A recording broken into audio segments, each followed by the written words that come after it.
Good afternoon, everyone. On behalf of Shivi Forensics, I welcome you all for today's session. I am Samiksha Kaurav, a proud volunteer at Shivi Forensics, and I'll be hosting the session today. It is my immense pleasure to introduce our esteemed guest speaker for today, Ms. Sidhvita Kaithepalli ma'am. She has completed her master's in Forensic Science from Parul University and has gained valuable experience and expertise in various aspects of forensic insights. So, here the session begins. Ma'am will be sharing her knowledge on the topic forensic body fluid analysis from conventional to modern advancements. I encourage all participants to listen attentively and note down any questions you might have for the interactive session towards the end. Over to you, ma'am. Thank you so much. Am I audible? Yes, ma'am. One second, I'm sharing my screen. Please let me know if it is visible.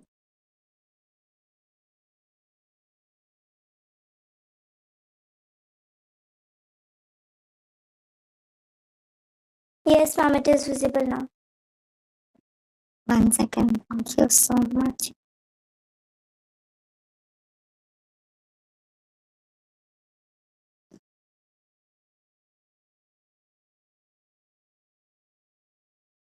One second, I'm adjusting my screen.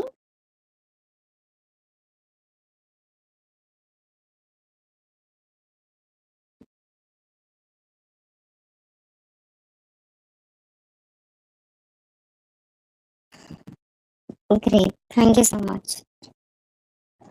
Good It's afternoon, okay, ma'am. all. You can start. Good afternoon, all. Hope you are doing well. First of all, I appreciate everyone taking your time and joining now to learn something new. Let's start the topic. Before that, I want to introduce myself. I'm Sidhvita Kaithepalli, MSc Forensic Science, presenting on behalf of Shivi Forensics on the topic forensic body fluid analysis from conventional methods to modern advancements. So, before getting into the topic, I want to ask a simple question. Do anyone know? It's very simple. We have already studied in our basics only. What is the study of body fluids called as? Anyone can answer. You can drop in the chat box as well. Serology. Serology. Yes, Serology. absolutely. It's called serology. So, one second. My screen got stuck. One second. Mm,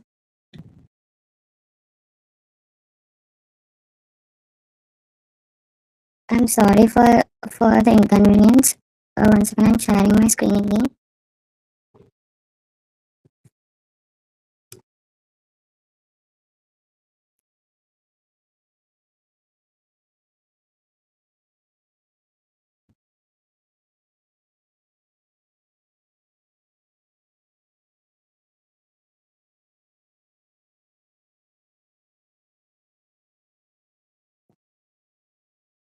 Thank you. I hope it's visible. Thank you so much. Forensic serology. Forensic serology is a specialized branch of forensic science which focused on examination of body fluids, as you all said. We especially deals with the body fluids which are present at the crime scene. This is our main motto. Being a forensic analyst or a forensic serologist, our main motto is to find out the evidence present on the crime scene, which is a body fluid, which secretes from our body, and we have to analyze it and we have to determine an interpretation. Interpretation is the main thing over here. We think usually once test is done, that's it. It's not like that. It is especially uh, in our minds we set like that, like if test is done, only making a test, following each step procedure, it's not work like that. Being a forensic scientist or a forensic serologist or an analyst or a crime scene investigator, you must interpret yourself. You have to play with your mind. You have to analyze in such a way that you should not miss on anything. And body fluids are not always present. We have to analyze, we have to search for them.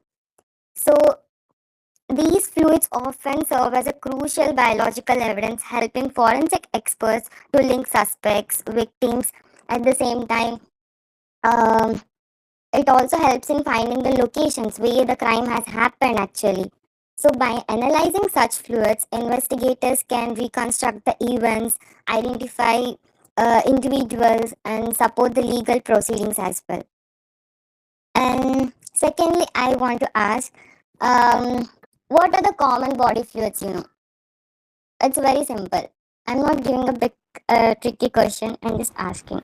Anyone, Blood, please. semen, Semen sample. saliva. Saliva, Human blood. Nice, great, Semen please. sample. And Human. sweat, urine, Sweat. wow, very nice. I got you all. Thank you so Tears. much for responding. Yes, most commonly used body fluids are blood, saliva, semen, sweat, urine, vaginal fluids, also tears. These can hold investigative value depend on the case. We cannot expect every case should present everything. It depends on the case. It depends on the situation. So based on that, we can analyze and understand these body fluids. And before getting into the topic, I have one more question to you all. So why we have so many types of tests, like let's say for blood we do one kind of presumptive test, for semen another test, for saliva we do another test. So why we are not taking only one test for every body fluid? These all comes from our body itself, right? But why we are performing a different kind of analysis for each specific fluid we found? Everything is secreting from our body, human body itself, but why so? Anyone? ma'am, I think because each body fluid has Understanding unique chemical and enzymatic like Anyone? Anyone can say, please. because we all have different composition and different concentrations, so we use different tests. Yes, Ma'am, it yes. also helps in identifying the proper origin and location from like through various tests which examines the composition and components what is present in the fluid. Thank you so much. Thank you all. I appreciate your participation here. Yes, true. So each body fluid has unique and biological nature. Every body fluid has. So let's say saliva. Saliva secretes in our mouth. It have a specialized amylase enzymes. It is having specialized proteins, biomolecules, or cells, or chemical composition.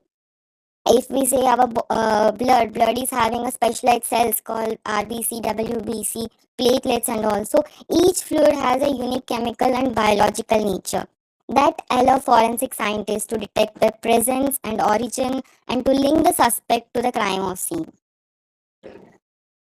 And traditionally, forensic scientists or a serologist relied on presumptive and confirmatory tests. However, as the technology is increasing, technological advancements are taking place, we now utilize the advancement techniques called DNA profiling, RNA markers, and other advancement methods for higher accuracy, and even these will help us to find out the degraded and mixed samples as well.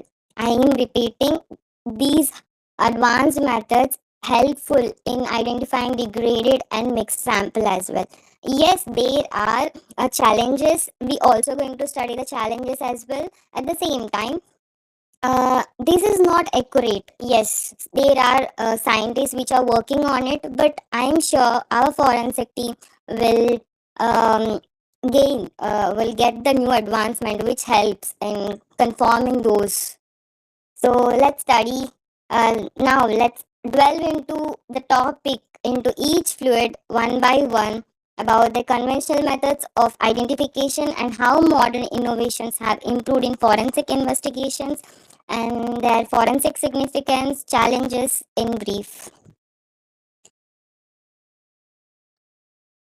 Our first um, topic, our first point is blood. It is one of the most critical body fluid. I should say it is a golden evidence for forensic people. It is a golden evidence. Blood is not just a fluid, but it is a connective tissue made up of RBC, WBC, platelets, plasma. In forensic science, it holds an immense evidentiary value. Blood can confirm the occurrence of violent act. It can also link the suspect to the crime scene. Even it helps to reconstruct the crime scene. You may ask, ma'am, how can we reconstruct the scene based on just finding the blood? So let's say there is a scene happened where the criminal came, the person came and tried to use the knife, and he had used the knife and he also cut the neck of an individual. So when he did, there will be a spattering of the blood, right? It will be gone in a direction. So based on the blood pattern analysis, we can identify in which direction it may happen. In which way he might used, what is the depth based on the injury analysis, based on the blood present, we can also identify that. So it also helps in reconstructing the crime scene. Let's move on to the next not next topic, within the topic, a subtopic, collection methods. When it comes to the collecting of blood evidence, the method depends on the condition and the location. So in we cannot use the same method every time. It depends on the location and the where evidence is found. The common techniques include swabbing. We know swabbing. Sterile cotton we have to take, and we have to take a swab. And taking a swab is not like taking in the way you want. It should be in a clockwise direction. In one direction you have to take in a gentle way, and you have to take some preservative methods to avoid the contamination. So one is swabbing and scraping for the dried blood with the help of sterile tools or scraper, etc. And sometimes the blood may found on the body, not sorry, blood may found on the cloth, or it may found on the bed sheets, or in our clothes, so curtains, etc. That time we will cut out the stained fabric or the material for laboratory analysis. Cutting is not only the thing, we have also have to fold it and pack it in such a way that the pattern which is found on the fabric is not overlapped. So in such a way you have to fold it and you have to send it to the laboratory analysis. And also next one is absorbent paper or FTA cards are used for collecting wet blood, especially when DNA analysis is required. Coming to the part of preservation of the blood sample, it is very crucial in maintaining its integrity. Liquid blood is usually refrigerated, and while dried blood stains are dried and stored in a breathable containers. And make sure whenever you're handling any blood samples or any body fluid samples, make sure you are labeling them properly and maintaining the chain of custody for documentation purpose. It is legal, because without that we cannot present that legally, and court will not take that. So make sure you are following the chain of custody. Let's now explore the testing methods to detect and analyze the blood. So first is conventional methods. Usually when we find a blood, it's a simple question. When you find a red color liquid present on the crime scene, what is the first thought will come into your mind? You found a blood color liquid found on the crime scene. What is your first thought? Anyone? That is blood or not? Yeah. So first thing, being a human, we will feel like it might be a blood. But here, being a forensic scientist or an analyst, our mind might be it's a blood, but we cannot conclude that. Never. We have to analyze, then we can conclude. Until that, even at the time of crime scene, we have to note making is done, right? At that time also, at the the area where we write the evidence is found, we have to write like a red color liquid is found, or an X liquid is found, fluid is found, or a stain is found. So we cannot, without analyzing, we cannot decide that. So um, make sure that is in mind. Like whenever first thing comes into our mind is, it might be blood, it might be a semen, saliva, something else, etc., etc. But whenever you are making it, you have to make sure it is X fluid. It might be a red color found, fluid is found. In that way, we have to note it down. And coming to the conventional methods, visual examination. So based on the color and the pattern, that is the first one. And second one is microscopy. So we have to take the stain. We know we have to examine them under the microscope, and confirming the presence based on the cells present. We'll find out presence of red blood cells, WBC, platelets. Based on that, we'll identify the presence of blood. And crystallization techniques. We all know confirmatory and presumptive test, Takayama, Techman test. And second, last one is spectroscopic methods. We use spectroscopic methods, which helps in identifying the blood. Let's study the preliminary examination, preliminary test. One is Castelmeyer test, which is also known as phenolphthalein test. I hope, people understand me. You're getting right? Yes, ma'am. Yes, ma'am. Cool, thank you. So, Castelmeyer test. Castelmeyer test, the procedure is we have to take a swab from a suspected blood stain. Then we have to treat it with an ethanol. Followed by, we have to use the phenolphthalein and hydrogen peroxide. After that, if the blood is present, then the swab turns into pink color. That is active hemoglobin. It is not a confirmatory test. It will help us to find out the presence of the human blood. Then luminol test. So there is a drawback in luminol test, because we spray the luminol or a blue star reagent over the suspected area, and if the blood is present and that area turns into blue color, it due to chemiluminescence present on the blood. It will help us to find out when the blood is present and it is washed away by the person who has committed a crime. After committing a crime, if we washed away with our naked eye, we cannot see. But if we pour or if we spray this luminol reagent, we can identify a blue color chemiluminescence in darks. But the drawback is, after doing this test, we cannot use any other test. We cannot further proceed with any other test to confirm. We can only identify the presence of blood.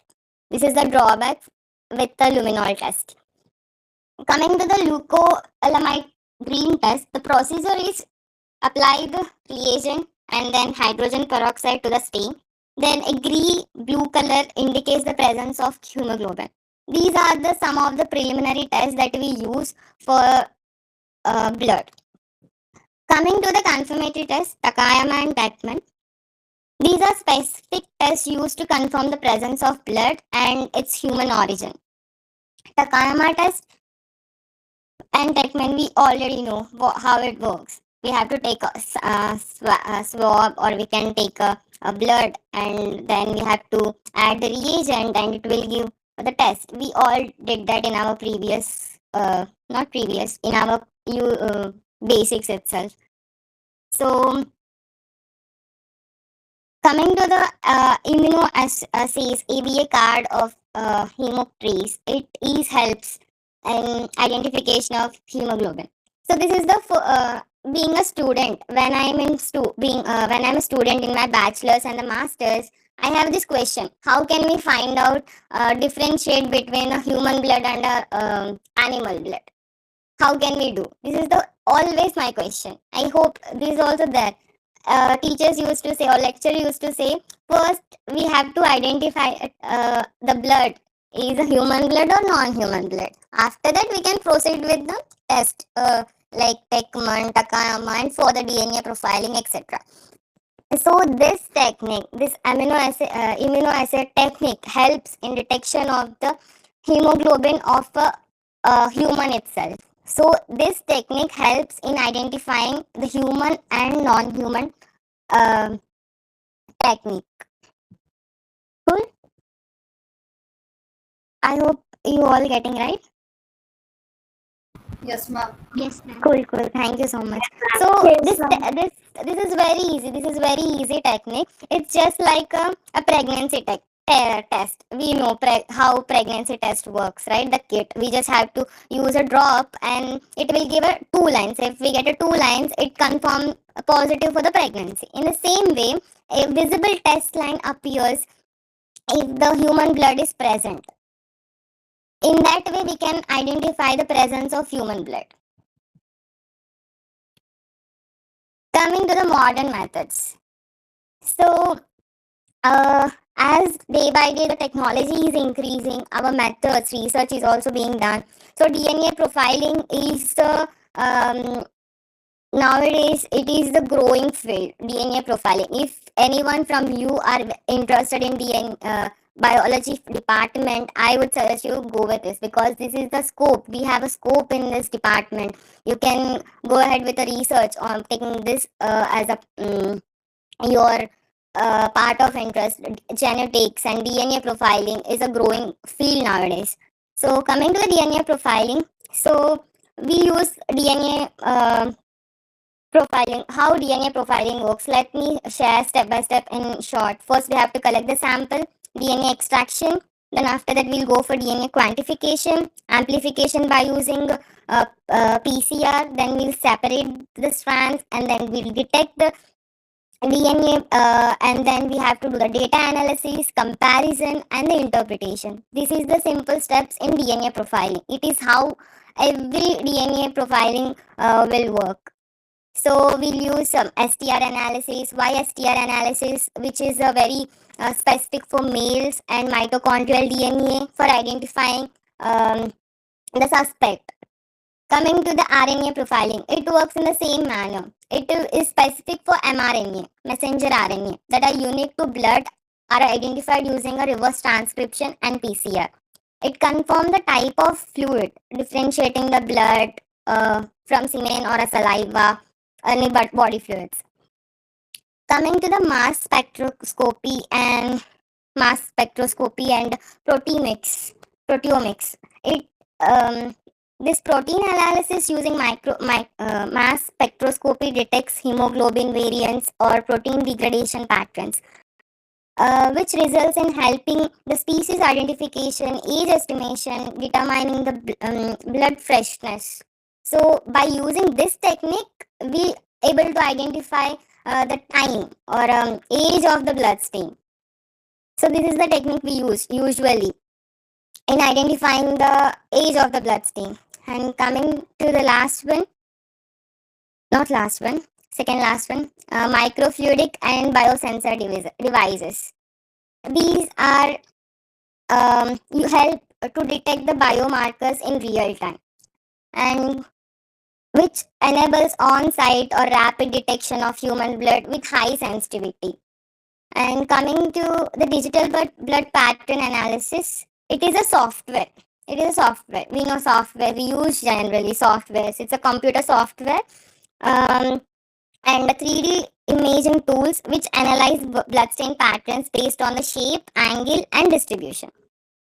I am repeating again. It is a software or a 3D imaging tool which analyze bloodstain patterns based on its shape, angle, and distribution.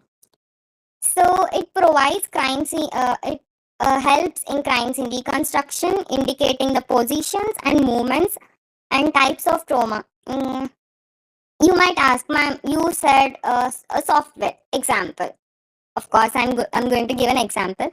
So the software that we use commonly are Homospat, CPD, Backtrack, and BPA3D. These are the some of the examples of blood pattern analysis softwares. Now let's understand the forensic significance of blood analysis and then challenges which we face during the investigation. So, as I already told, it helps in the reconstruction of the crime scene. Then it helps in linking the victims and the suspect. Hello. Yes. Ma'am, can I ask something regarding the last slide you showed Uh, regarding mass spectrometry and proteomics?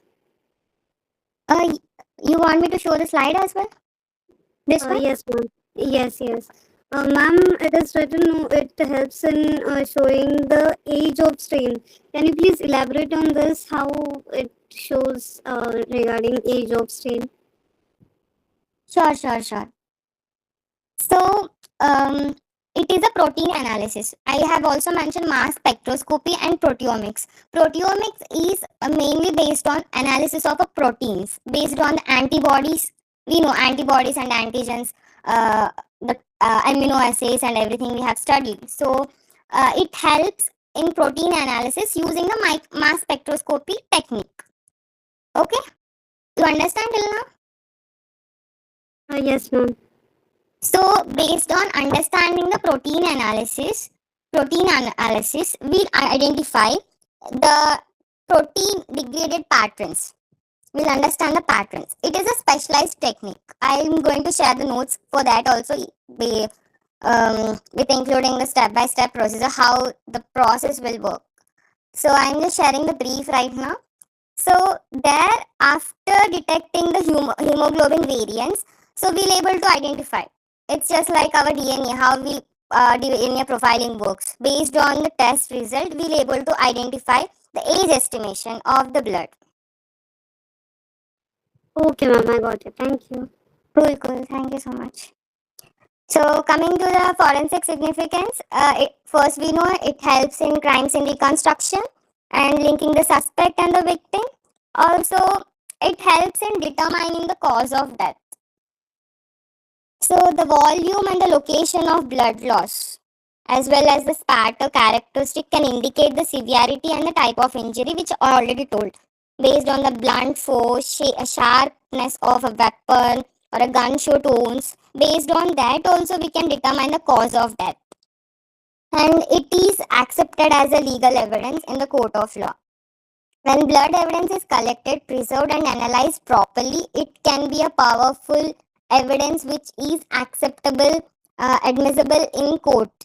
Its value lies in the chain of custody. So, as I already shared, chain of custody is very important. So, you have collected the evidence, you have did all the process, everything is done. But if it is, if you didn't follow the chain of custody, then it is not going to accept, court will not going to accept your evidence. So make sure, so whatever you are doing, you have to do it with a chain of custody, you have to follow, without contaminating the evidence. And coming to the challenges, so challenges lies there, I just shared contamination and degradation. So the challenges are when it exposed to sunlight and a moisture or a bacteria, it can degrade the blood stains or introduce contaminants or complicate our analysis and interpretation. Then species differentiation. Sometimes blood at crime scene may be from animals. I told you, right? It may be from animals. So it depends on us to identify it. We cannot directly go through the methods like starting with Techman, Takayama DNA profiling. First, we have to identify whether it is maybe from animals. So there, it is not properly done, but there are methods which are not popular right now. But there are methods which are required more. We have to look on to it for a more specificity and sensitivity. And there are also false positives because blood may present on either knife or any doors or a walls or our clothes. It may react to our body fluids, it may react to our the environment. So when the chemicals like rust, bleach, or certain plant enzymes or it can mislead our results, right? It can mislead our test, like the presumptive test, like a luminol test or a Castelmeier phenolphthalein test. So these may give a false reactions. That's why we have to perform the confirmatory test to confirm whether it is true or not. So coming to the limited samples, so some small quantities or old samples or degraded stains are required advanced and high sensitive techniques like STR analysis, mDNA profiling, etc. And interpretation errors. So blood stain analysis require experience, expertise. I just told you, right? It depends on our interpretation. It is not the result of the test. It is depends on you how you interpret the evidence. Are you going to interpret the evidence truly and properly? It completely depends on the way you handle. It's not just like we studied from the book, done. We have followed every step. It's not like that. So it all depends on your experience and expertise. So misinterpretation of angles, velocity, or direction can lead incorrect crime reconstructions. So with this, we done with blood. Coming to the part saliva, we'll explore the forensic significance of saliva and why. Then other methods we use also. So saliva is a clear biological secretion produced by the salivary glands. It's composed of water, enzymes, then mucus, epithelial cells, and other biomolecules like DNA, etc. So, a small question, uh, just for a refreshment, like what is the enzyme which we mainly consider that is present in saliva? What is that enzyme? Salivary amylase. Could you please repeat? Salivary amylase. You are correct. Yeah, that is amylase. It is plays a vital role in our saliva examination as well. In forensic context, saliva can be found on items like bite marks, cigarette butts, drinking glasses, straws, even skin when they comes in contact. We use napkins also, right? We use napkins, clothes. So in that way also, we can we can collect the saliva. Although it's often invisible and naked to eye, but still saliva can used as an excellent source for DNA and biomarkers, making it a valuable for identifying suspect victims and confirming their contact with the victim present or suspect or scene of crime. Coming to the collection methods, these are as I just shared in the blood: swabbing, cutting, absorption, and based using FTA cards, air drying, and touch DNA analysis. Coming to the touch DNA collection, it is nothing but just like how we swab. We do swabbing, right? But in touch DNA collection, it is a specification where it goes is so DNA can be exchanged. DNA can be exchanged by trace evidences. Like we have a principle. Every contact leaves a trace, right? So when the person comes in contact with another person, we can expect there might be a chance. So this is how it works based on the recovering the epithelial cells on the touched items like mobile phones, computer systems, or spoons, glasses, etc. Next, we'll understand the conventional methods. Conventional methods. First, we'll do the visual inspection. Whether the stains are often, of course, the stains are not visible, so we cannot identify. Sometimes saliva. I think it's so weird to say, but sometimes when we woke up, we might saw on our peer team members or other persons, there is a stain of saliva on besides their lips, right? It it also helps. So it is very rare case, but sometimes it works. There is a saliva. The stains are invisible, but sometimes the stains might be very active.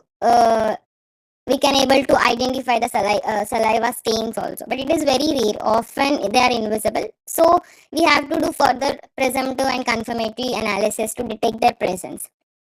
And microscopy identification. Saliva contains epithelial cells, which can be identified under the microscope, helping to confirm that stain is salivary in origin. And starch iodine test. This is one of the simple tests in identifying the saliva. So we just have to make a starch solution.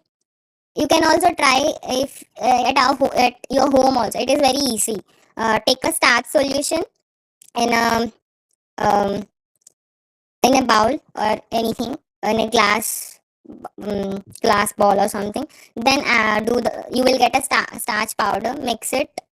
Then you make a starch solution. Then add iodine solution to it. Add your saliva to it, and then add iodine solution and stir it. Slowly, the color change indicates the digestion. Like first, when we drop the iodine solution, it will give a purple, blue color, dark blue color, purple. Later, it will start decoloring, like the colorless. The solution become colorless, which indicates that the amylase which present in our saliva is digesting. It is due to the action of amylase.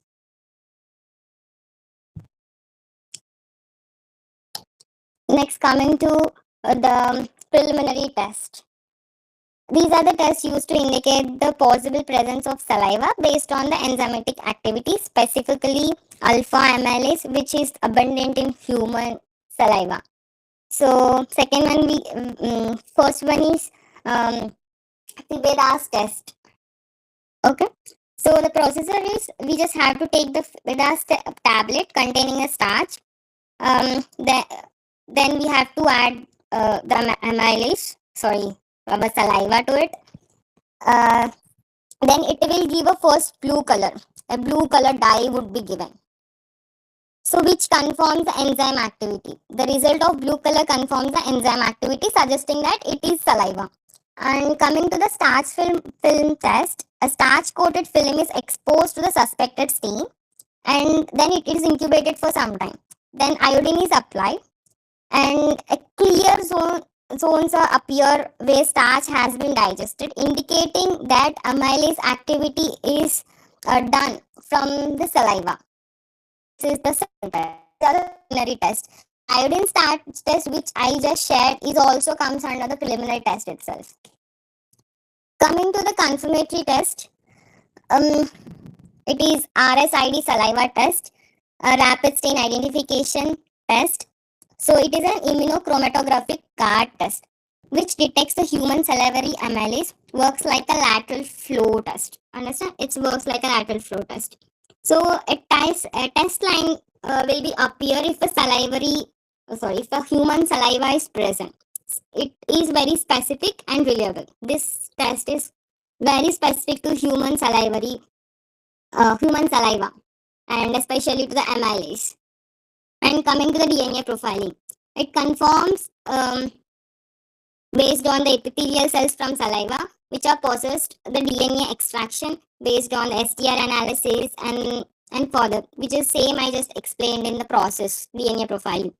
Coming to the modern methods, DNA analysis based on the short tandem report. Someone raise their hand.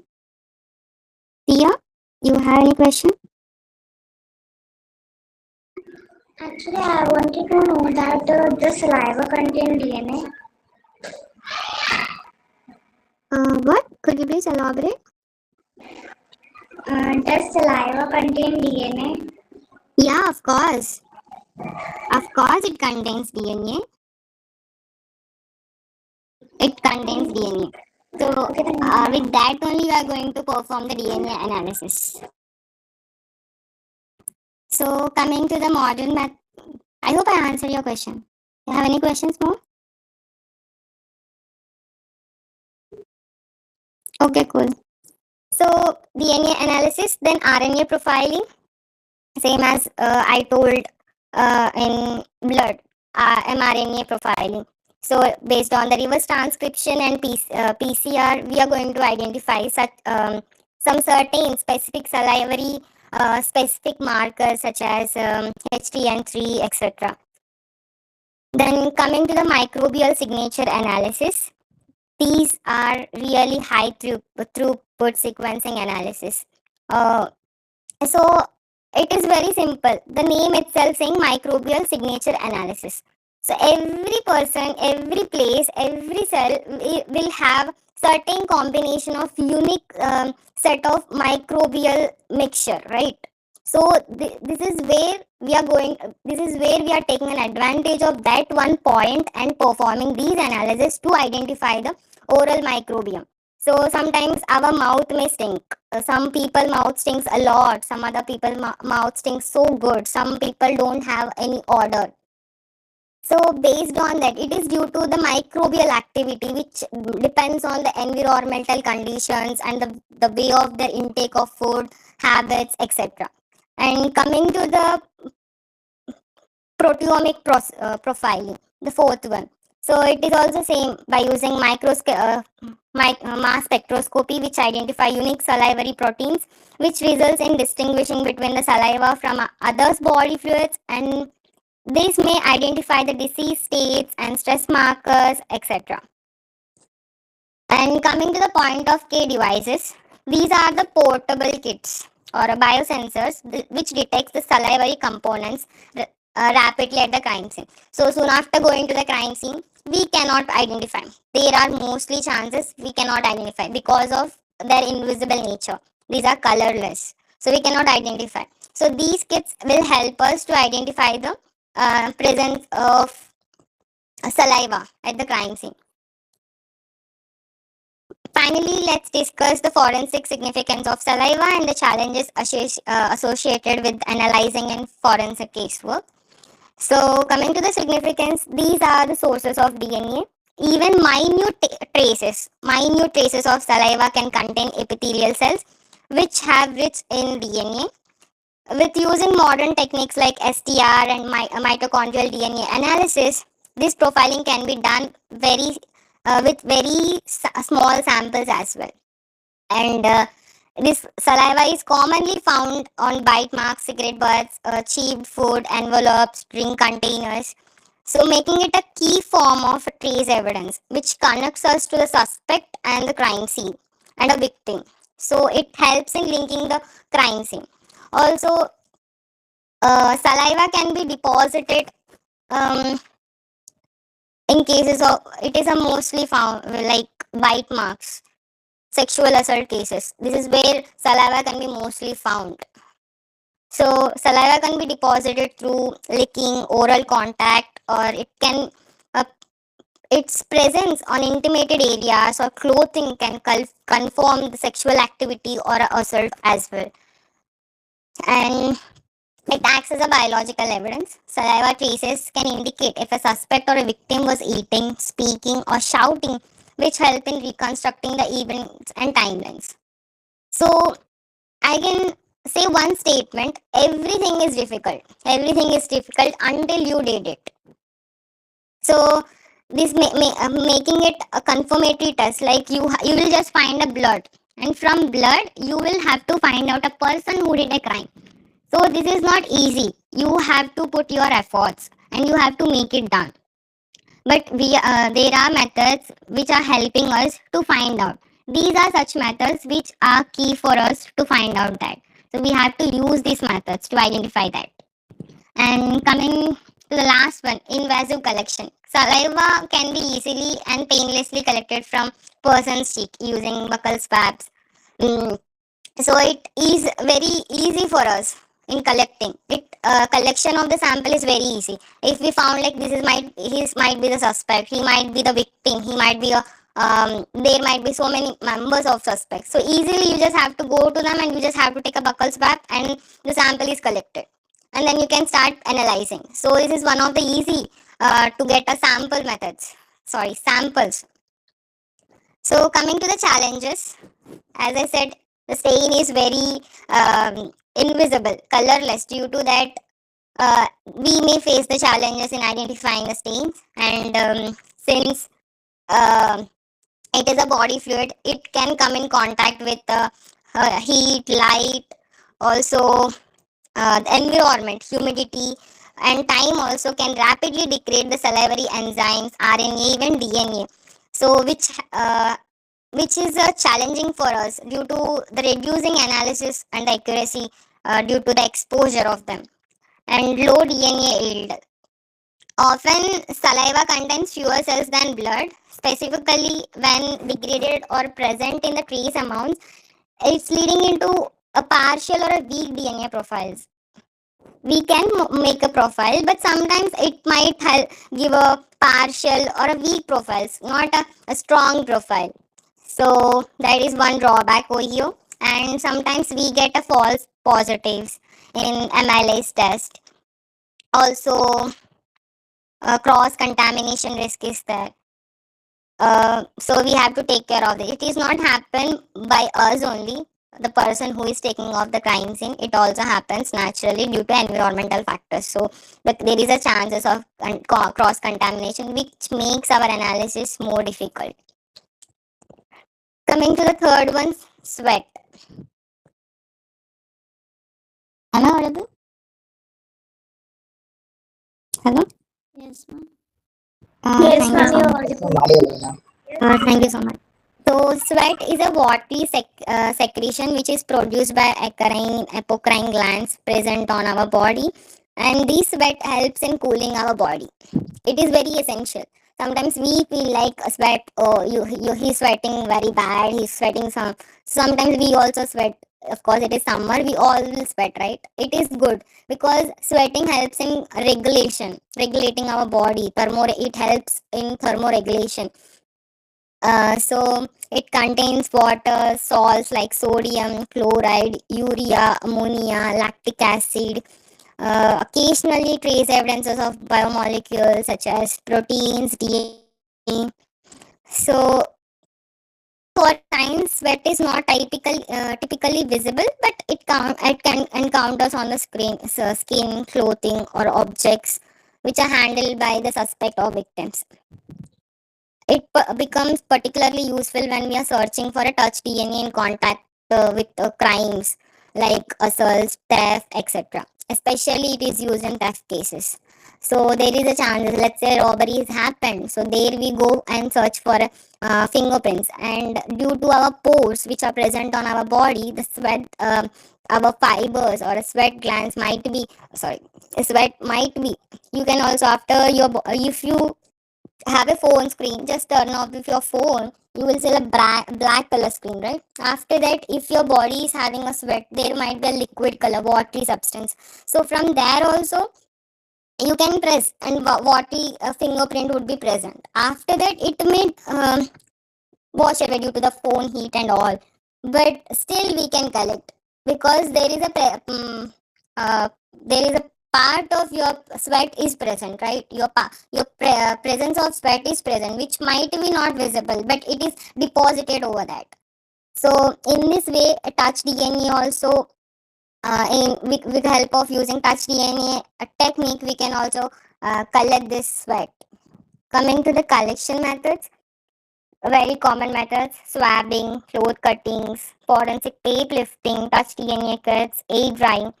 So it is very important, like as other body fluids, samples must be air dried thoroughly before packing to prevent the bacterial growth or DNA degradation.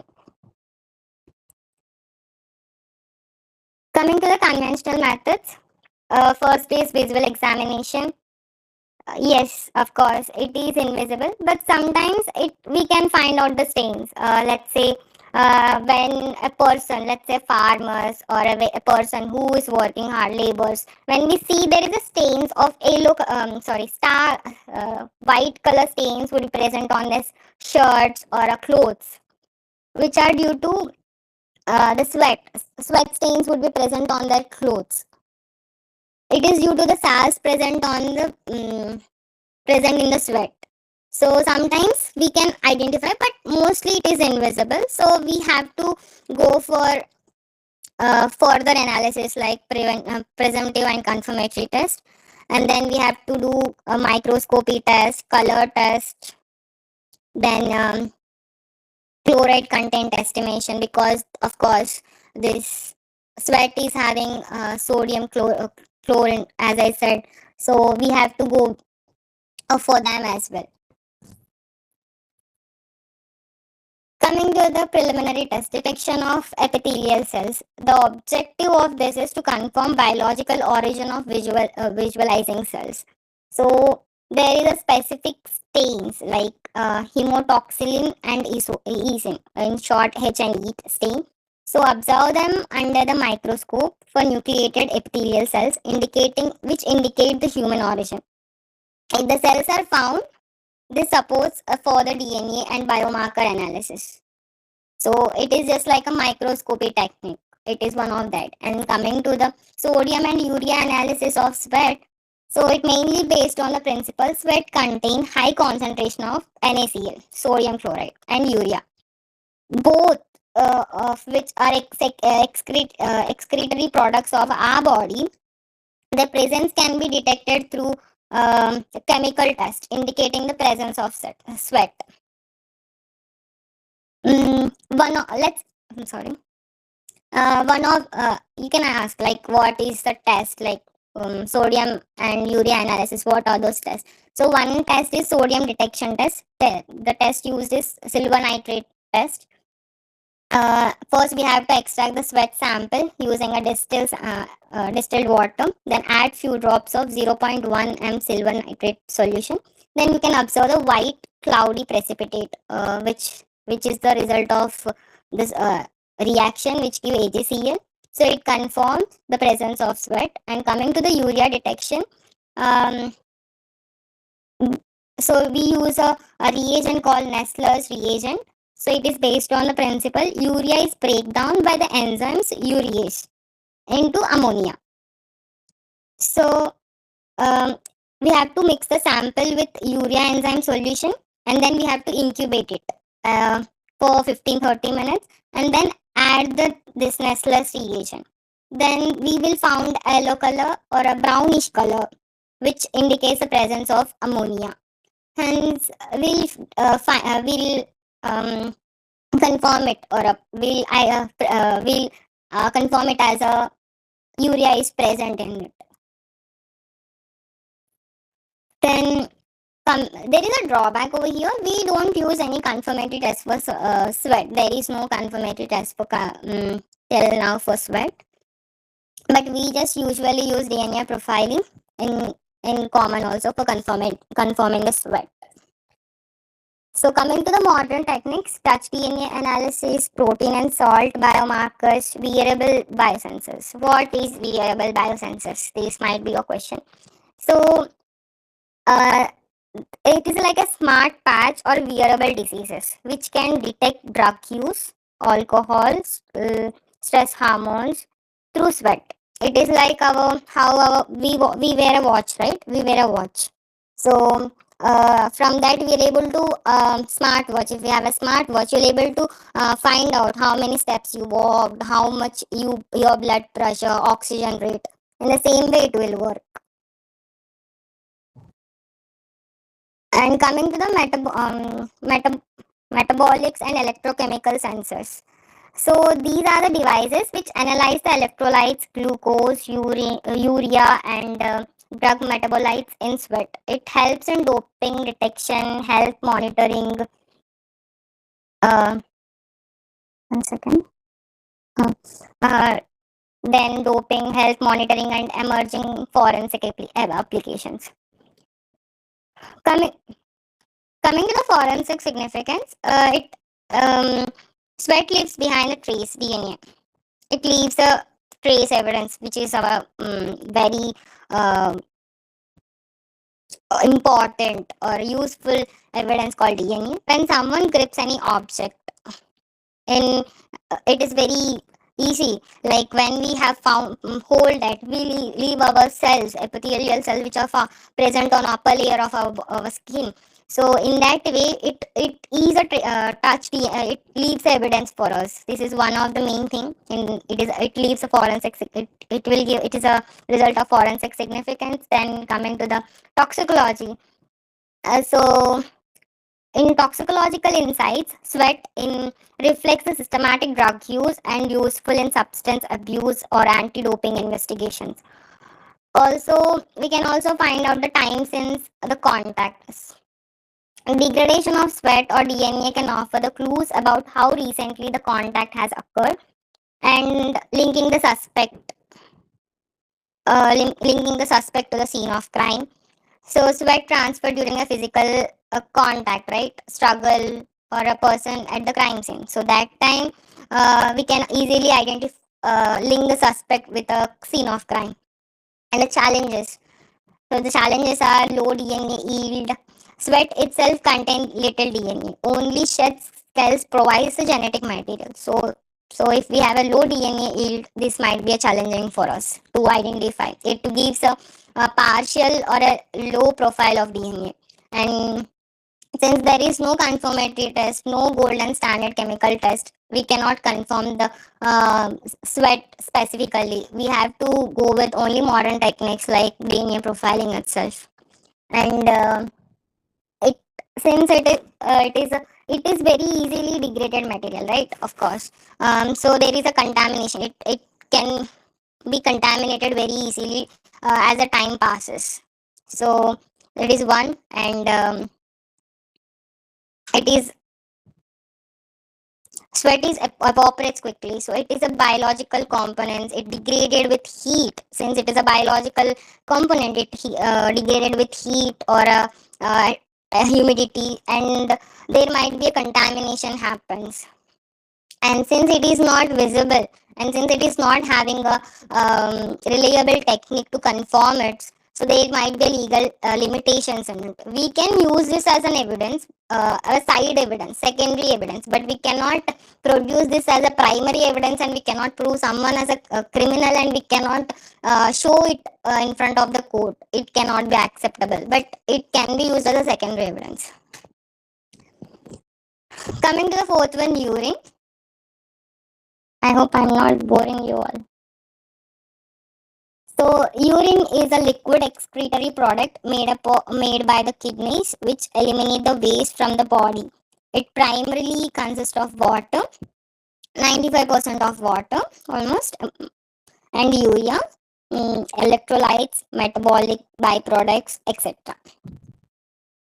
And usually we also sometimes when we have some health issues, we used to go for urine analysis also, urine test as well, which is not only in forensic cases, but usually also it is used to confirm, like if we have a stones in our kidney, it helps in identifying whether our kidney is working properly or not.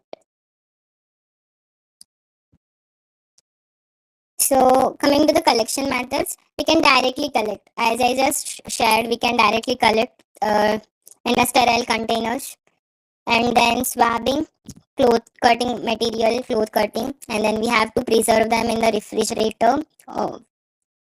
Then after that, we have to follow the chain of custody as usual. Then coming to the conventional methods, visual and olfactory inspection, color and the smell may indicate the infection and dehydration and drug use. So let's say the color of the urine is dark yellow or dark color, then it indicates dehydration. And if it is a clear, then it is hydrated. Then coming to the second one, pH. Smell, olfactory infection, right? Smell. The smell may suggest the infection. The fall order may indicate the infection sometimes.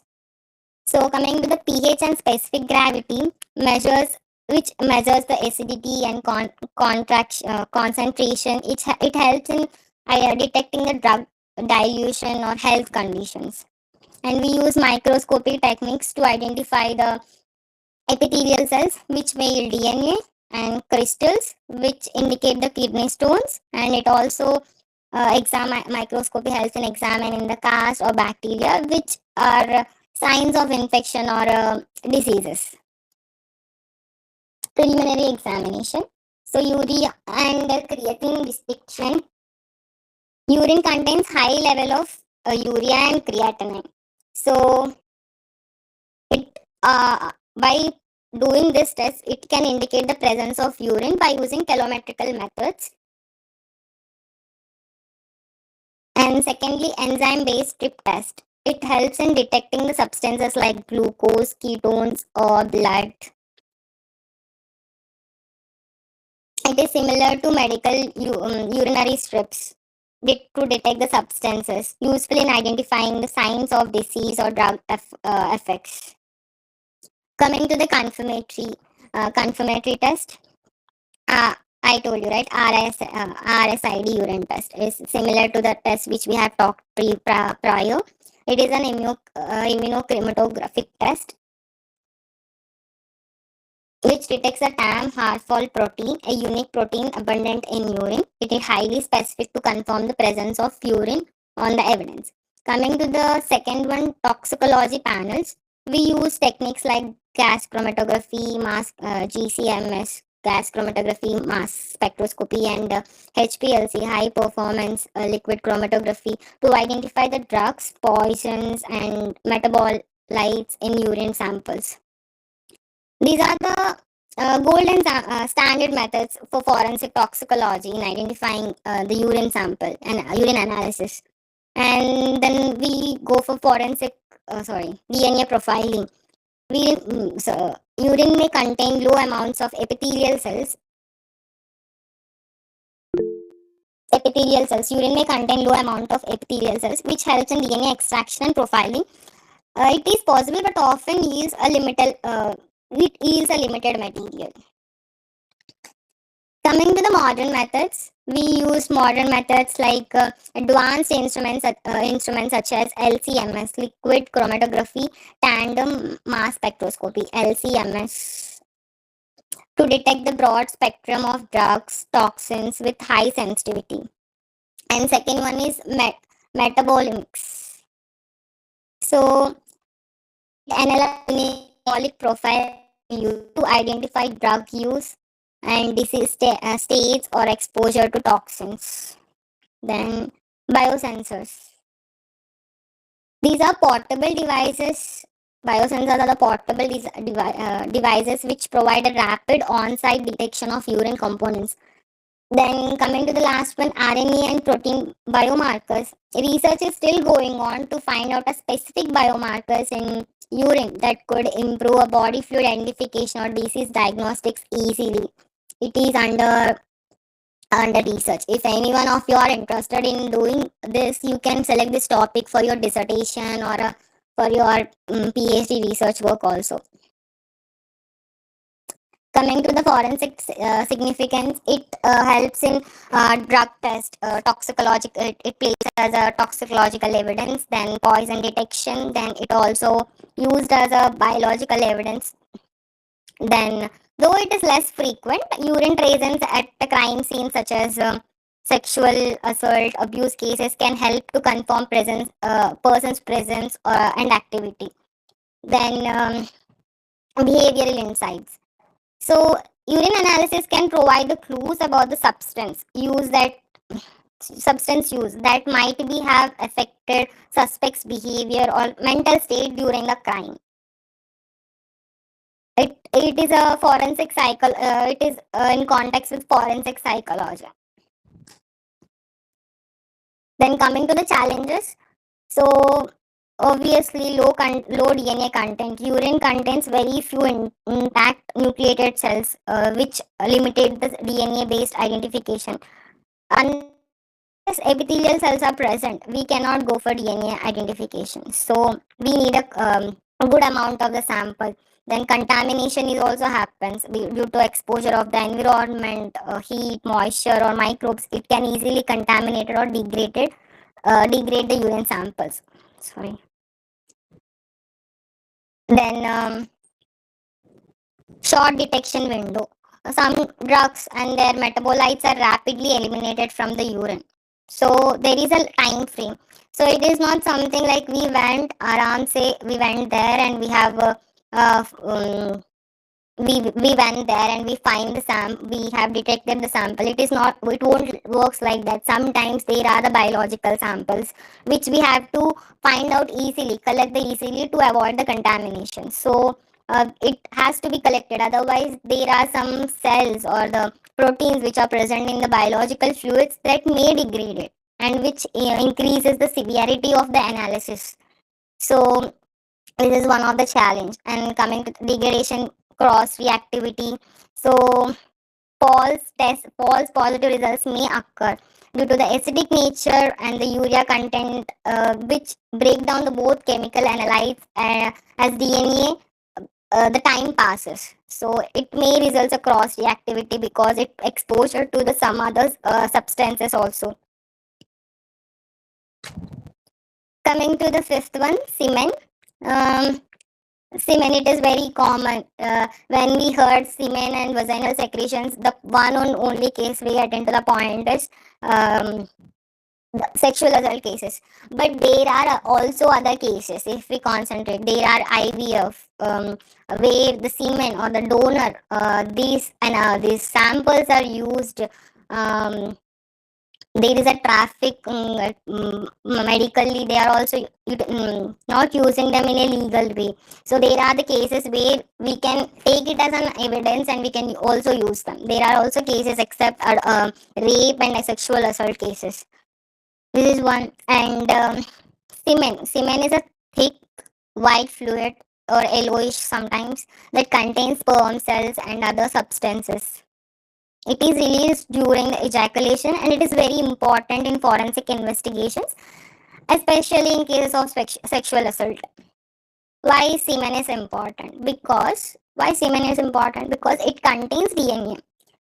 It helps in identifying who was involved and and it helps in confirming the person if a sexual contact is happened. It also supports the victim's statements in court. So this is why semen is very important in context with forensic investigations. And how semen is collected. We use swabbing, cutting, and absorbent pads.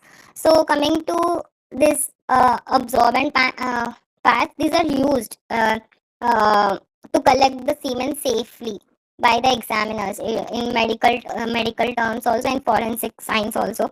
We use this. It's like a kit. It's a kit. Then UV alternate light sources, which helps in visualizing the dry semen stains.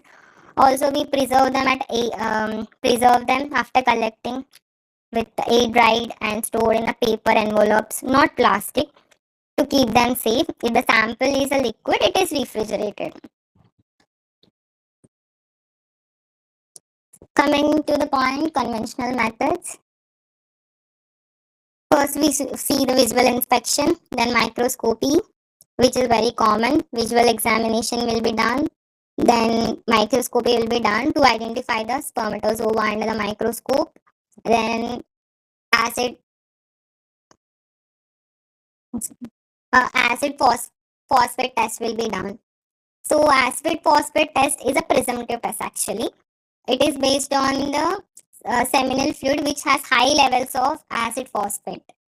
Which, so here the procedure goes, we have to take a collect the sample from the suspected stain or suspect.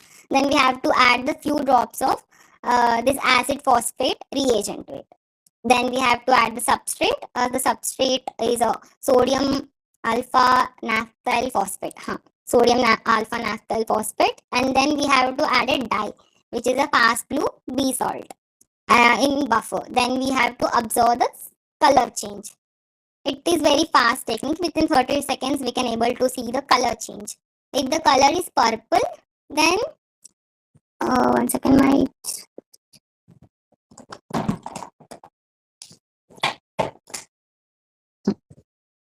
if the color is blue color, then it is the present. It confirms the presence of the semen, indicating it is a semen. Confirming that.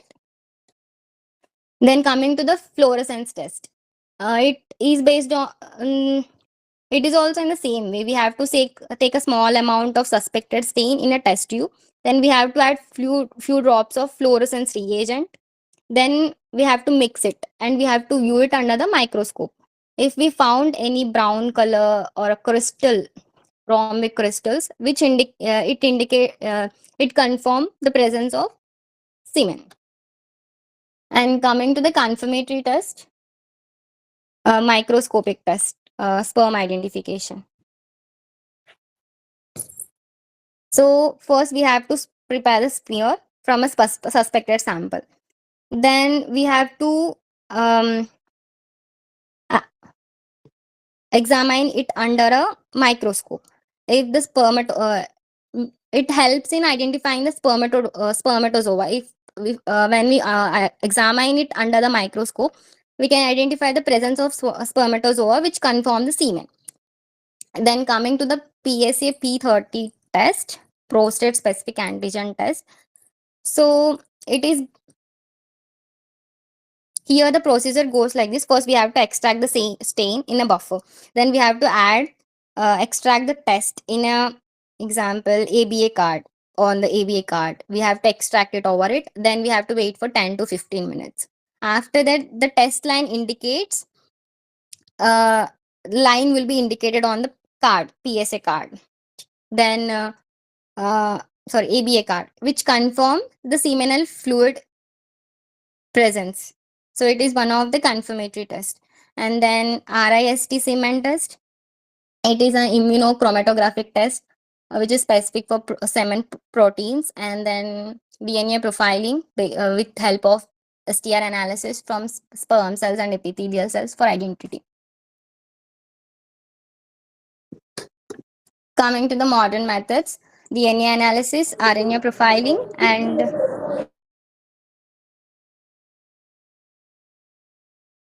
full DNA analysis, RNA profiling, and laser micro dissection. So, laser dissection, micro dissection is a technique used for separation of sperm from a mixtures. So, let's say the stain having from a vaginal swab. We took a swab from a vaginal. We took a stain from a vaginal swab. Then it may have a vaginal fluids as well, right? So, this technique helps in separation of sperm from those mixtures. Then RNA profiling is also used. Then proteomic analysis, rapid detection kits. These are some of the modern methods that we use. Coming to the forensic significance, sexual assault it plays a vital role in sexual assault investigations, in suspect identification, crimes in reconstruction, and paternity infertility cases. And challenges. The challenges are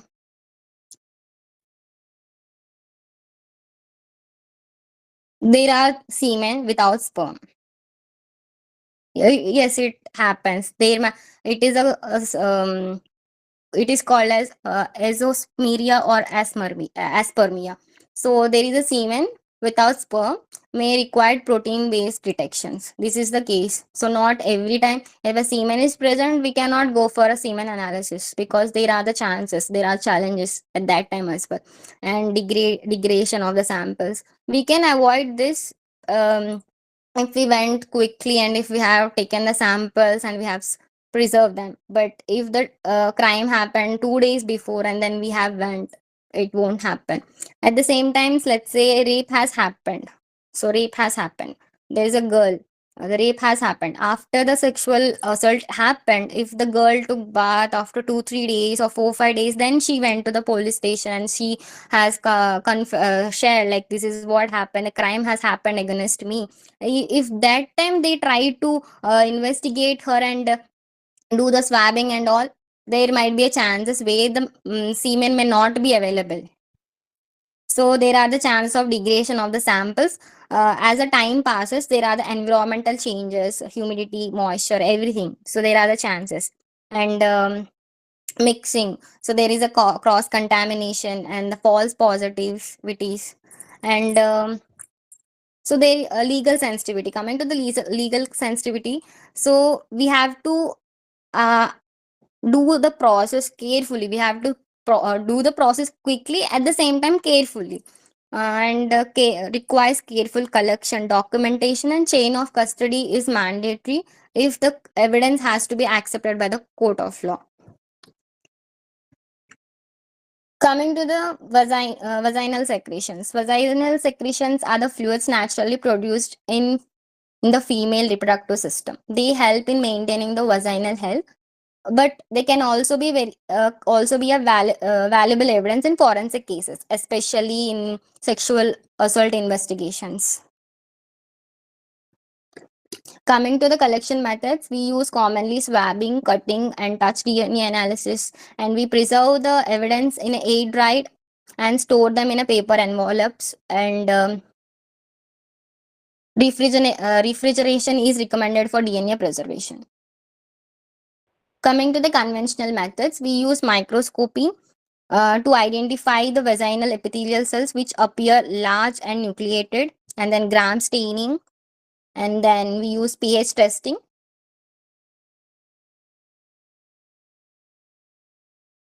So vaginal secretions are slightly acidic. Usually it is slightly acidic. If the pH range is from 3.8 to 4.5, it suggests the fluid maybe came from the vaginal area. So coming to the presumptive test. Presumptive tests are acid phosphate test. It is not specific to vaginal fluid as well. This is the one of the, it is, as it is also used for other body fluids. So this is one of the drawback over here, but it can be used.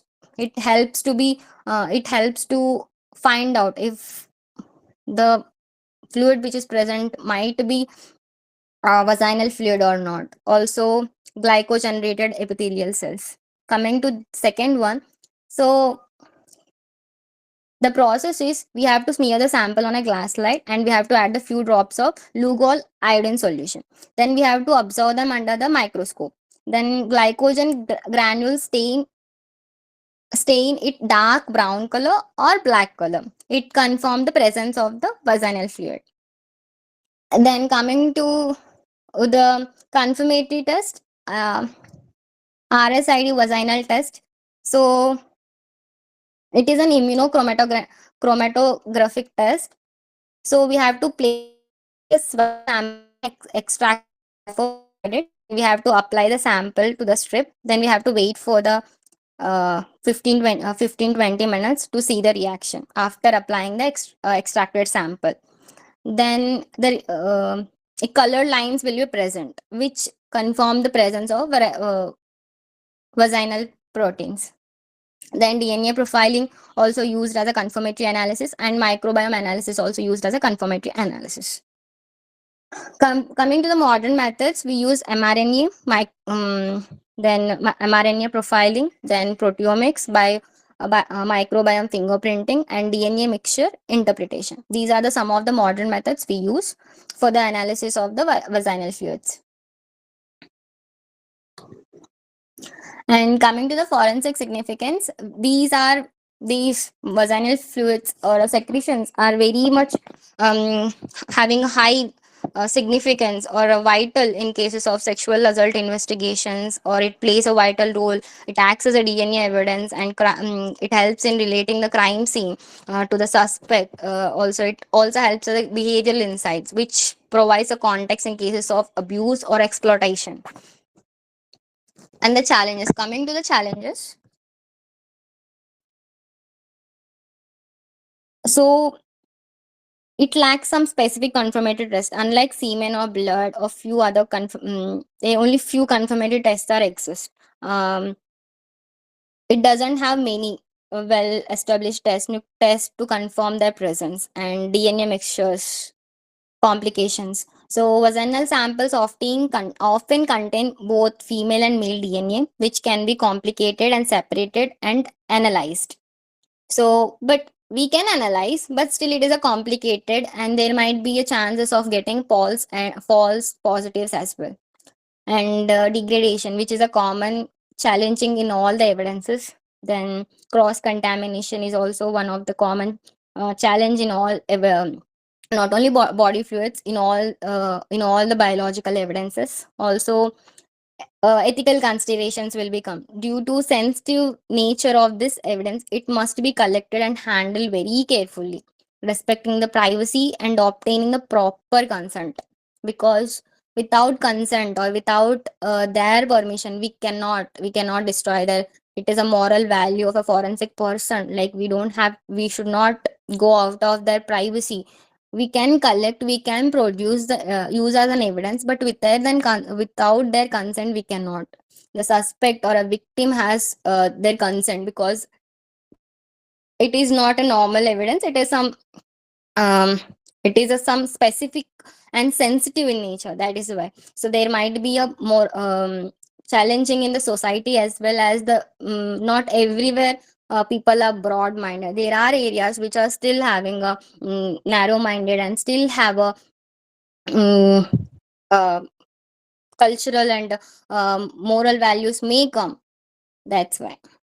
And coming to the last one, this is the last one which we are going to discuss, the tears.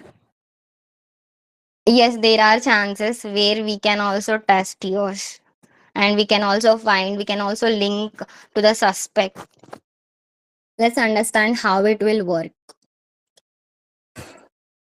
Tears are clear and watery fluids produced by the lacrimal glands. They help keep the eyes moist and protected. So their composition includes water, salts like sodium chloride, enzymes like lysosomes, lipids, glucose, proteins, and some epithelial cells. TIAs are very rarely used in forensic investigation, but sometimes um, it can be provide the DNA, and it also helps as an emotional indicator or toxicological information. And coming to the mm, collection methods, swabbing and tissue sampling. So we have to collect the sample of a cloth or tissues that we are used by the person to wipe the tears. And then sterile capillary tubes used in these are used in clinical settings to collect the fresh tears, but rarely applied in forensic context. It is not highly used techniques. Mostly it is not used, but very rare case. It is very rare case. Then as usual, we have to preserve them in air dry swabs or tissues, or store them in a paper envelopes, or to prevent the microbial growth and to preserve the sample. Coming to the conventional methods, so visual inspection. Tears are usually invisible when they dry, but sometimes they leave a slight moisture marks when we cry. You can see when small babies or kids cry, sometimes they leave a marks on their face when their face is filled with a lot of dust, or uh, any moisture is there, then there might be chances of a slight moisture marks would be present. So it can be used. After that, we can also use microscopy, which may reveal the epithelial cells present in the tears fluid. Then we do chemical test to detect the salts, glucose, and lysosomes. Coming to the preliminary test, chloride or a sodium test. So the purpose is to detect the high salt content characteristic of tears. So they usually we use chemical reagents like silver nitrate or sodium specific electrodes to measure the chloride or sodium ions. Positive result indicate the presence of salts, but it is not specific to tears since the other fluids also have the same salt. But it is used as a preliminary test. Then coming to the second one, lysosome activity test. The purpose is to detect the lysosome enzyme, which is typically present in the tear fluid. So the process goes like this. We have to apply the sample to a substrate containing a bacterial cell walls. Then lysosome breaks down the bacterial wall, causing the clearing or color change, which helps in identifying the presence of tear enzymes, but it is not exclusively specific to tears.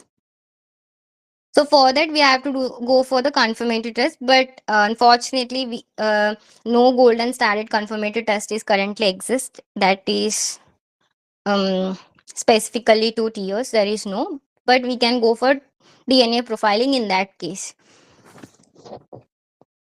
So coming to the modern methods, we use micro mRNA, micro RNA and mRNA profiling.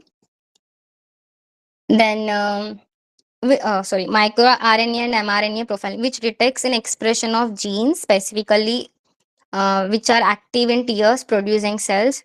It requires RNA extraction and PCR or sequencing to identify the tear specific markers. It is still under the process, but promising. It is a promising one for forensic identification. Then proteomics, then uh, metabolomics. It analyzes the metabolites in tears to detect the drugs, toxins, or physiological states, which involves in advanced techniques like liquid chromatography and mass spectroscopy (LCMS). Then nanotechnology sensors. So, if you people are interested in forensics fluids, especially serology, then one of the growing subject is nanotechnology sensors right now. So you can go for a dissertation. You can do because forensic biotechnology and nanotechnology is nowadays research is going on these paths to study the micro levels. So one of them is here is nanotechnology sensors. So these are emerging portable devices or wearables that can detect the tear components in real time. Then coming to the forensic significance, it is also sometimes, not always, but it is a DNA source, and it is an emotional evidence. Then it also helps in toxicology as an toxicological evidence, and helps in reconstructing the evidence. And coming to the challenges, uh, low, since it is a volume is low and it is not visible, so it evaporates very quickly and we cannot see it, and there are very rare cases we can find this due to the evaporation. Then lack of specific test, we don't have any specific test to confirm the tears.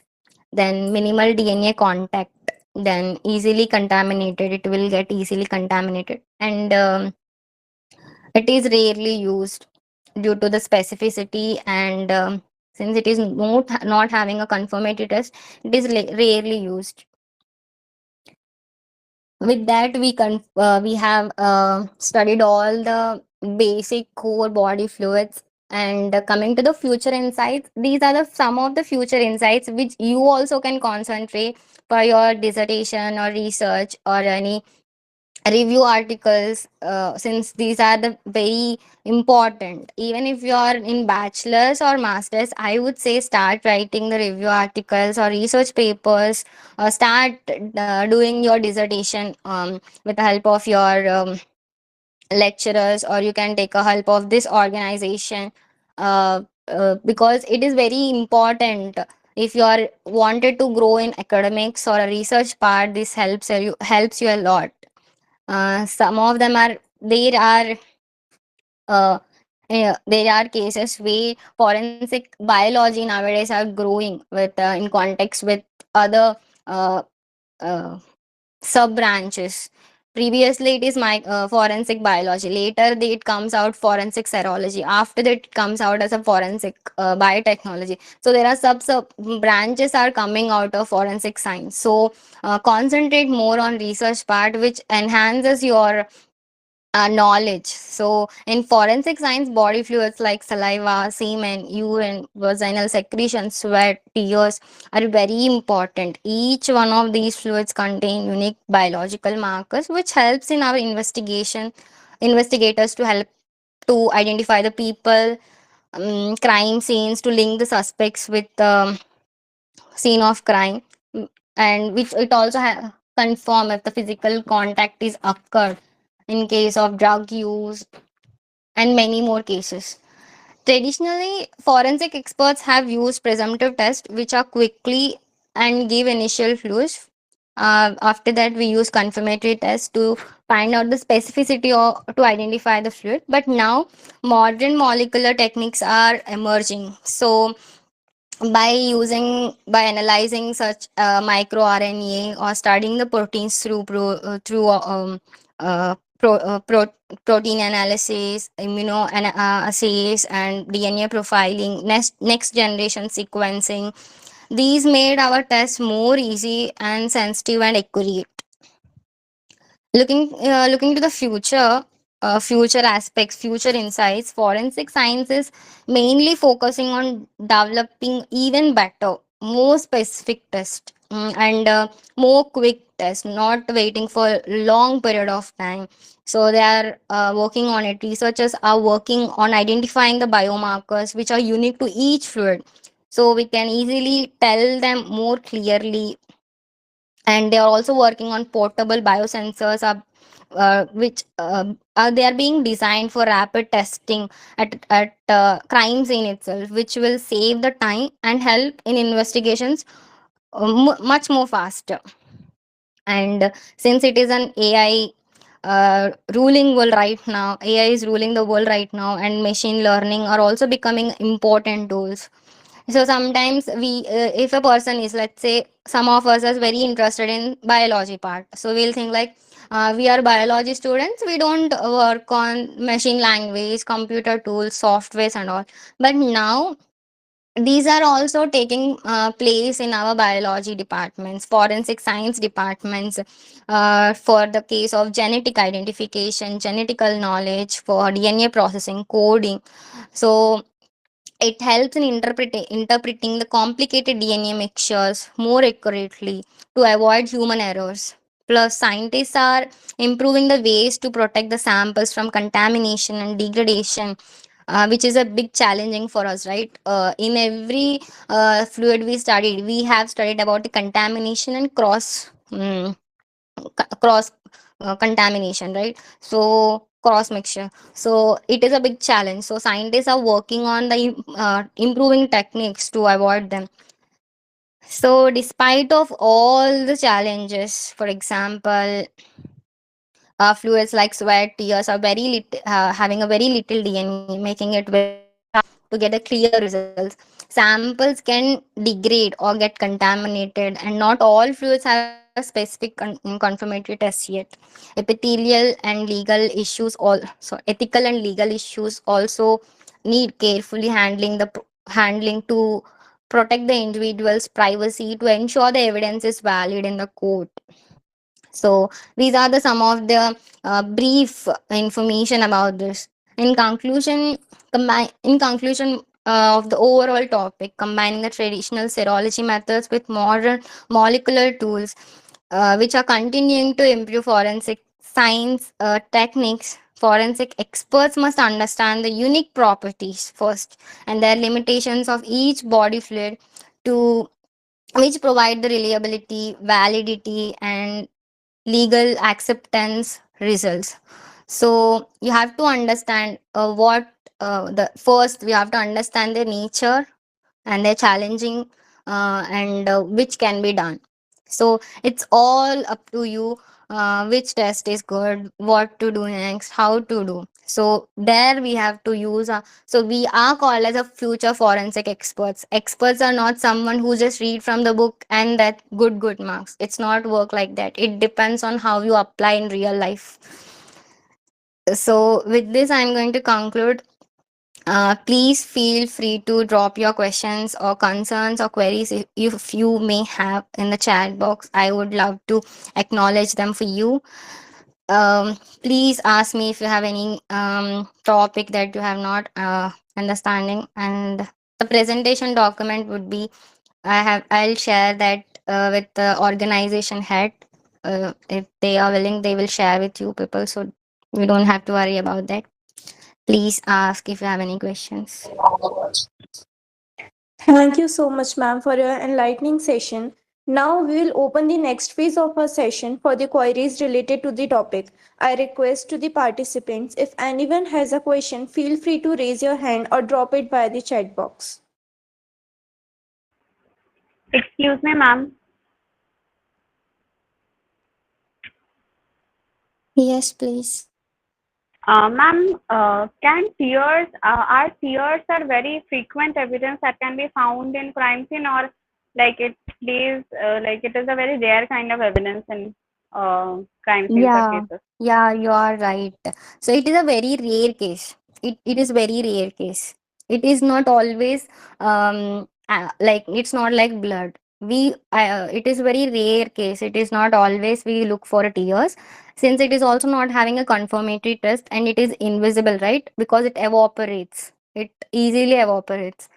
So we can also, so when we cry, we easily identify. So one tear will come when the next tear drop is coming. The first tear drop will get evaporated due to the heat or environmental cases. So it is very rare. It is not always. Okay, ma'am. Thank you. Ma'am, Cool. here is the next question by Satya. Uh-huh. Are there any AI or machine learning tools being integrated into forensic body fluid analysis? Yeah, of course. I have shared also, right? There are software which are using. I have also shared in case of blood pattern analysis. We are using the softwares like Homospat, Backtracks. We are using the tools, and also when we are using real time PCR techniques and next generation tools to study the each nucleotide. And yes, we are using the tools. AI tools are used.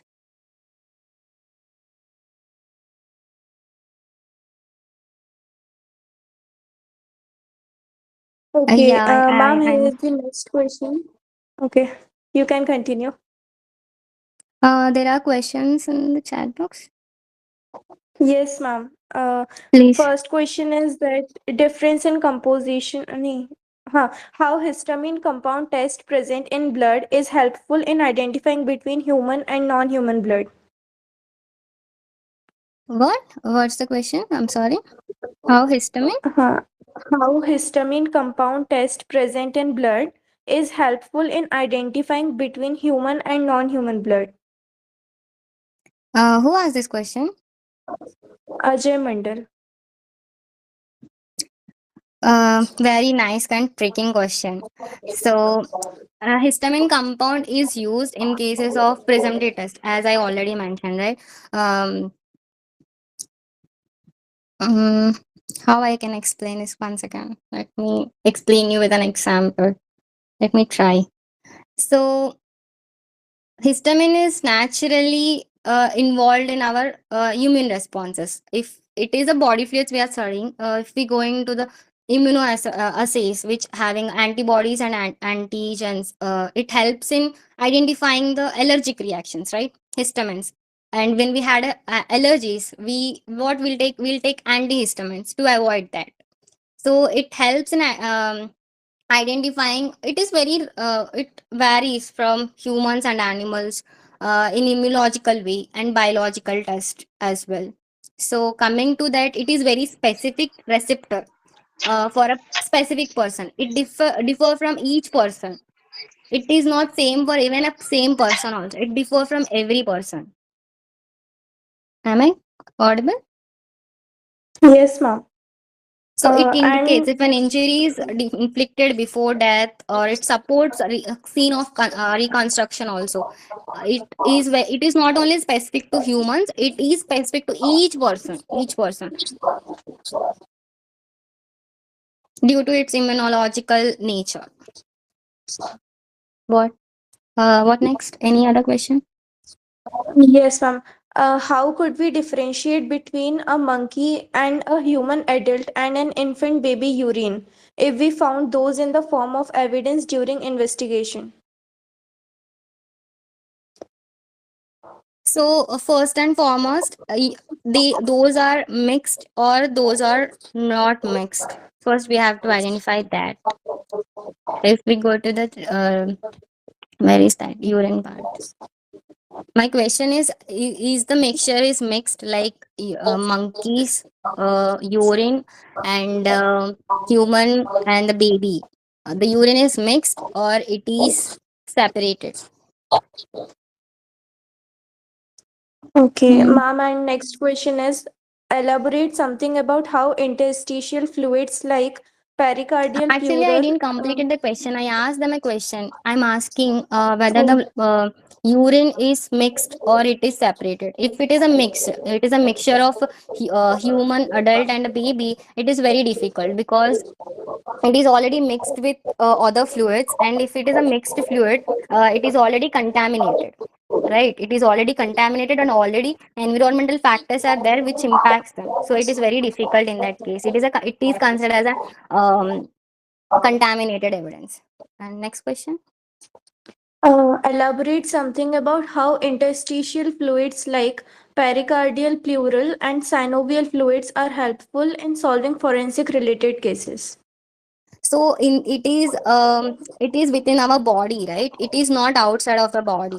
So it is completely goes into the psychology department. It is not happening. It is internal injuries. In that case, it will happen. It is not a body fluid that is secreted out of our body, which is present at the crime scene.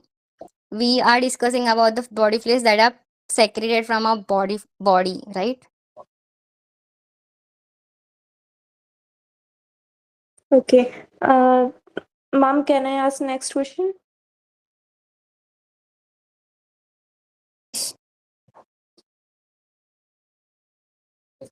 Hello, ma'am. Yes, please. I said yes, please. Yeah, okay. Um, yeah, next question is about can you elaborate on RSID test?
I'm very sorry. I mute myself and I'm speaking.